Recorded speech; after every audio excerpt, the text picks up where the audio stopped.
چشم خود با کنه خفته در قلبه دیدنت عاقبه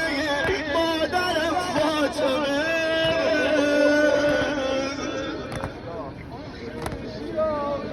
صدا زد